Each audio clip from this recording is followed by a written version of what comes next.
মা কালীকে নিয়ে আমাদের কৌতূহলের শেষ নেই। আচ্ছা, আপনি জানেন কি দেবী কালী আসলে কে? না জানলে চলুন আজকে জেনে নিই। দেবী কালী হলেন হিন্দু ধর্মের একজন পরম আরাধ্য দেবী, যিনি দেবী পার্বতীর একটি উগ্র রূপ এবং মহাজাগতিক শক্তির প্রতিনিধিত্ব করে। কালী হলেন সময়, মৃত্যু এবং পরিবর্তনের প্রতীক।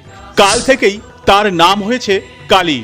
এখানে জেনে রাখা ভালো, কাল শব্দের অর্থ হলো সময়। তার এই নাম অনুসারে তিনি যেমন সময়ের শেষ ও কালো রঙের প্রতীক, তেমনি তিনি অন্ধকার বা অজ্ঞতা থেকে আলোর দিকে নিয়ে যান বলে বিশ্বাস। অর্থাৎ একদিকে তিনি যেমন ভয়াল রূপ ধারণ করেন, তেমনি তিনি অশুভ শক্তিকে ধ্বংস করে বিশ্বকে রক্ষা করেন। দেবী কালী আপনার পূজনীয় হলে কমেন্টে জয় মা কালী লিখে যাবেন।